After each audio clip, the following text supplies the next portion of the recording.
সরকারি নিষেধাজ্ঞা শেষে লক্ষ্মীপুরের মেঘনা নদীতে জেলেদের জালে ধরা পড়ছে না কাঙ্ক্ষিত ইলিশ।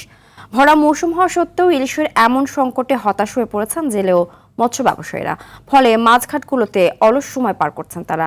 আর মৎস্য বিভাগ বলছে নাব্যতা সংকট ও ডুবো চরের কারণে সাগর থেকে ইলিশ আসতে বাধার মুখে পড়ছে।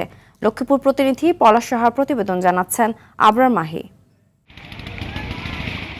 ইলিশের উৎপাদন বাড়াতে মার্চ এপ্রিল দীর্ঘ 2 মাস লক্ষ্মীপুরের মেঘনা নদীতে ইলিশ শিকারে নিষেধাজ্ঞা জারি করা হয়েছিল। তবে গত 30 এপ্রিল মধ্যরাত থেকে আবারও পুরোদমে মাছ ধরা শুরু হলেও কাঙ্ক্ষিত ইলিশের দেখা মিলছে না।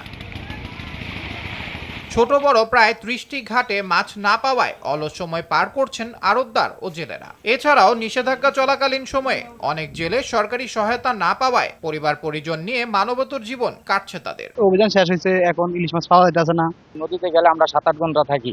এই 7-8 ঘন্টা থাকা 6,000 টাকা মাছ দিচ্ছি, আমাদের খরচ 7,000 থেকে 7,500 টাকা খরচ। নদীতে পর্যাপ্ত পরিমাণ মাছ নাই, আমরা খুব সংকটে আছি। বৈশাখ, জ্যৈষ্ঠী, আষাঢ়, শ্রাবণ, ভাদ্র মাস আবার যদি 2-4টা মাছ পড়ে, এছাড়া তো কোনো মাছের সম্ভাবনাই দেখি নাই।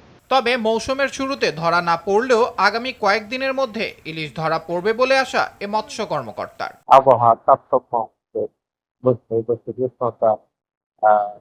তাপমাত্রা বেশি কম এটা। আর একটা আপনাদের এলাকায় আমি যেটা খবর দিয়ে দিচ্ছি যে চলতি মৌসুমে জেলায় ইলিশ উৎপাদনের লক্ষ্যমাত্রা নির্ধারণ করা হয়েছে 28,500 metric ton. Abrar Mahi, RTV।